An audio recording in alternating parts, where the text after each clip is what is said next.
नमस्कार friends. Last video में हमने देखा कि यंग लोगों में घुटनों के दर्द के इम्पॉर्टेंट कॉजेज़ क्या क्या हैं। आज इस वीडियो में हम बताएंगे कि इन दिक्कतों से हम निजात कैसे पाएँ। तो दोस्तों आप वीडियो में बने रहें। मैं डॉक्टर प्रशांत त्रिपाठी प्रयागराज से आज आपको इसके बारे में पूरी जानकारी दूंगा। दोस्तों नी पेन के यंग लोगों में 6 इम्पॉर्टेंट कॉजेज़ मैंने लास्ट वीडियो में बताए। इसमें पहला कॉज है लिगामेंट इंजरी का, दूसरा कॉज है मेनिस्कस इंजरी, तीसरा कॉज है ऑस्टियोआर्थराइटिस, चौथा कॉज है रूमेटॉइड आर्थराइटिस, पांचवा कॉज है कॉन्ड्रोमलेशिया पटेली और छठा लास्ट जो कॉज है वो है पटेला का सबलक्सेशन या डिसलोकेशन। तो हम हर डिज़ीज़ को स्टेप बाय स्टेप डिस्कस करेंगे कि इसके इलाज के लिए हम क्या कर सकते हैं। तो दोस्तों जो लिगामेंट इंजरी है या मेनिस्कस इंजरी है, ये डिपेंड करता है कि आप इसमें सबसे पहले मैंने जैसे उस वीडियो में बताया कि ये एक स्लो पॉइजन जैसा है। इन दोनों चोटों में, लिगामेंट की चोट है या मेनिस्कस की चोट है, हम चलने फिरने में समर्थ रहते हैं, हम कर पाते हैं अपना काम, हमें कोई इतना तीव्र दर्द नहीं होता है। तो इस चोट को मैंने लास्ट वीडियो में बताया कि हम इसे as a slow poison consider कर सकते हैं। मतलब ये इससे हमें इतनी ज़्यादा दिक्कत नहीं होती कि हम अपना रोज़मर्रा का काम ना कर पाएँ, लेकिन एक घुटने में अस्थिरता, घुटने में स्ट्रेंथ ना रहना, घुटने में कॉन्फिडेंस ना रहना और घुटने का लॉक हो जाना, ये बेसिक हमारी कंप्लेंट्स होती है। तो दोस्तों पार्शियल लिगामेंट टीयर में या फिर छोटे मेनिस्कस के टीयर्स में यूजुअली हम लोग बिना सर्जरी के कई बारी एक्सरसाइज और फिजियोथेरेपी और कुछ मेडिसिन से इसको ठीक किया जा सकता है। कुछ केसेस में हम इसमें प्लेटलेट रिच प्लाज्मा पीआरपी के इंजेक्शंस वगैरह देते हैं, जिससे कई बारी राहत होती है। लेकिन जो कंप्लीट टीयर है या कॉम्प्लेक्स टीयर हैं, ऐसे टीयर हैं जो बिना सर्जरी के ठीक होने लायक नहीं हैं, उनमें हमें सर्जरी की आवश्यकता पड़ती है।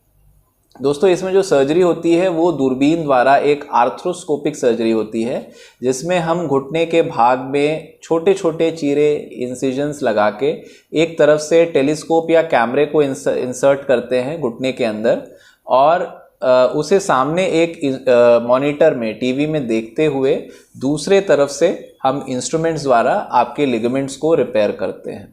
तो इस सर्जरी की सबसे अच्छी बात यह है कि इसमें कोई भी ऐसा बड़ा इंसिजन या बड़ा चीरा हमारे शरीर पे नहीं आता है और कोई भी आराम या फिर रेस्ट की आवश्यकता नहीं होती। रिहैब बहुत फास्ट होता है और बहुत जल्दी हम अपनी जो है रूटीन लाइफ को ज्वाइन कर सकते हैं। हमारी इंजरी पे डिपेंड करेगा कि हम अपनी स्पोर्टिंग एक्टिविटी कब स्टार्ट कर सकते हैं। जैसे कि अगर हमें लिगामेंट की इंजरी है, ACL टीयर है, तो लगभग 7 to 8 मंथ्स हमें लगेंगे स्पोर्ट्स में रिटर्न करने के लिए और मेनिस्कस इंजरी है तो लगभग 3 to 4 मंथ्स आप मान के चलें। दोस्तों थर्ड जो मैंने इंपॉर्टेंट कॉज बताया था घुटनों के दर्द का, वो है ऑस्टियोआर्थराइटिस। जैसे सबको पता है कि गठिया आर्थराइटिस जो है वो बेसिकली एक उम्र दराज बीमारी है, एक पर्टिकुलर एज ग्रुप के बाद हमें वो दिक्कत होती है। लेकिन ऑस्टियोआर्थराइटिस आज के इस युग में फॉल्टी डाइट के कारण, इसके अलावा इम्प्रॉपर एक्सरसाइज और एक सीडेंट्री लाइफस्टाइल, ये 3 ऐसे इंपॉर्टेंट कॉज हैं जिनके कारण ऑस्टियोआर्थराइटिस जो पहले 60 साल के बाद की एज में देखी जाती थी, वो आजकल 40 साल से कम एज में भी देखी जा रही है। तो दोस्तों इसके प्रिवेंशन के लिए हम बेसिकली अपनी डाइट को इम्प्रूव कर सकते हैं। मेरे चैनल पे ऑलरेडी वीडियोस हैं जिसमें मैंने बताया है कि आप खाने में ऐसी क्या चीज़ें लें जिससे आपको कैल्शियम, मैग्नीशियम, विटामिन डी, ये सारी चीज़ें, विटामिन B12 भरपूर मात्रा में आपको मिले। तो आप वो वीडियोस मेरे चैनल पे देख सकते हैं। इसके अलावा वेट लॉस, हमें अपने वज़न को बहुत अच्छे से कंट्रोल करके रखना है। मैंने अपने चैनल पे इस पे भी एक वीडियो अपलोड किया है कि हम वेट लॉस कैसे कर सकें, इसका क्या कारगर फॉर्मूला है, वो आप इस वीडियो में जाकर के देख सकते हैं। और फाइनली एक्सरसाइज, हमें एक्सरसाइज इतने अच्छे से करना है जिससे हमारे घुटने की आसपास की मांसपेशी इतनी मजबूत हो कि छोटे मोटे आर्थराइटिस के जो अल्सर्स हो जाते हैं घुटने में या फिर हमारे छोटे मोटे लिगामेंट टीयर्स हैं, उनको वो मसल्स ही टेक ओवर कर लें।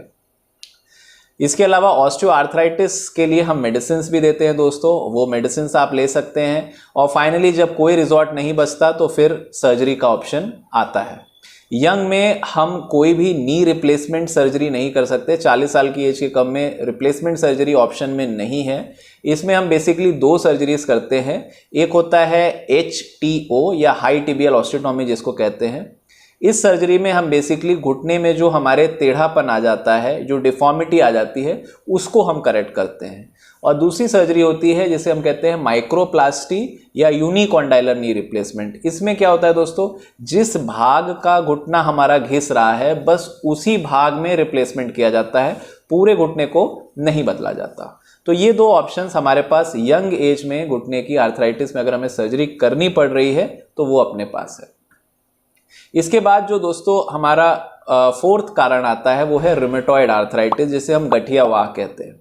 रूमेटॉइड आर्थराइटिस एक ऐसी गठिया है जिसमें हमारी शरीर की इम्यूनिटी ही हमारे खिलाफ एक्ट करने लग जाती है, और ऐसी स्थिति में हमें अपनी इम्यूनिटी को, इम्यून सिस्टम को कंट्रोल करना पड़ता है, नहीं तो हमारी ही सेल्स हमारे जो घुटने में कार्टिलेज या ग्रीस की लेयर होती है उसको डैमेज करने लग जाती है। तो हमारे पास आज के साइंटिफिक युग में हमारे पास बहुत सारी ऐसी अच्छी मेडिसिन्स हैं जिसे हम DMARDs कहते हैं, disease modifying anti rheumatoid drugs. इन ड्रग्स को लेकर के हम बहुत अच्छे से अपनी बीमारी को कंट्रोल कर सकते हैं, और गठियावाह होने के बावजूद हम एकदम नॉर्मल लाइफस्टाइल, एक नॉर्मल लाइफ हम जी सकते हैं दोस्तों। कई सारे पेशेंट्स मेरे पास आते हैं जो पूछते हैं कि ये दवा कितनी लंबी चलेगी, हम बहुत लंबे समय दवा लेंगे तो हमारी किडनी, लिवर पे असर पड़ेगा। इसका एक सिंपल सा आंसर है कि अगर आपको रूमेटॉइड आर्थराइटिस है, आपको लॉन्ग टर्म मेडिसिन चलेगी, आपको मेडिसिन रेगुलरली लेना है, और आपको किसी एक ऑर्थोपेडिक सर्जन या रूमेटोलॉजिस्ट से कंसल्ट में रहना है, जिनसे आप बात करके रेगुलर टेस्ट करा के आप वो फॉलोअप में बने रहेंगे तो आपको कभी भी दवा से दिक्कत नहीं आएगी। और दवा लेना इसलिए ज़रूरी है क्योंकि अगर हम दवा नहीं लेते तो उसमें जोड़ों में विकृति आने के बहुत ज़्यादा चांसेस हो जाते हैं। इसके बाद जो मैंने 5 और 6 रीज़न बताई है नी पेन की, उसमें है कॉन्ड्रोमलेशिया पटेली और पटेला का डिसलोकेशन। दोस्तों ये दोनों नी कैप रिलेटेड बीमारियां हैं। कॉन्ड्रोमलेशिया पटेली में क्या होता है कि हमारी जो पटेला की अंडर सरफेस होती है, जो जांघ की हड्डी पर बैठती है, उस भाग में घिसारा हो जाता है। तो हमें टिपिकली लंबे समय बैठने के बाद खड़े होने पे या जंपिंग स्किपिंग एक्टिविटी करने पे पेन और चरचर की आवाज़ घुटने से आती है। तो इस बीमारी के लिए अगर ज़्यादातर हम अगर अपना वेट लॉस करें और प्रॉपर एक्सरसाइज करें तो ये ठीक हो सकता है, लेकिन कुछ केसेस में जिसमें आराम नहीं मिलता, उन केसेस में हम दूरबीन द्वारा आर्थोस्कोपिक सर्जरी एक करते हैं जिसे कहते हैं कॉन्ड्रोप्लास्टी। इस सर्जरी में हम बेसिकली जो नी कैप का अंदरूनी सतह घिस रहा है उसको हम स्मूथ कर देते हैं, चिकना कर देते हैं।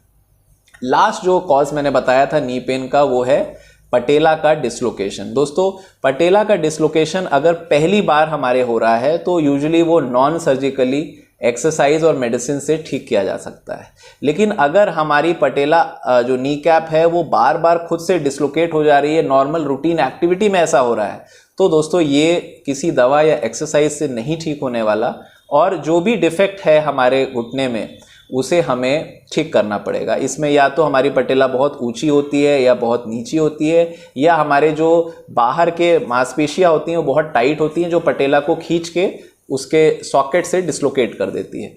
तो इसमें भी एक दूरबीन द्वारा सर्जरी होती है जिसे हम MPFL रिकंस्ट्रक्शन करते हैं। इसमें हम उस लिगामेंट को पुनः बनाते हैं जो हमारी नी कैप को जांघ की हड्डी के सॉकेट में सेंट्रली लोकेट करके रखे, वहाँ पे बना करके रखे। तो दोस्तों मैंने शॉर्ट में बहुत ही संक्षेप में ये डिस्क्राइब किया कि ऐसी क्या क्या चीज़ें हम कर सकते हैं जिससे हमारे घुटने के दर्द 40 साल में ना हो, और अगर हो रहा है तो उसका निवारण क्या है। आशा करता हूँ ये वीडियो आपको अच्छा लगा होगा। आगे ऐसे ही इंटरेस्टिंग वीडियोस मिलते रहें, इसके लिए मेरा चैनल जरूर लाइक और सब्सक्राइब करें दोस्तों। अब मैं विदा लूँगा, धन्यवाद।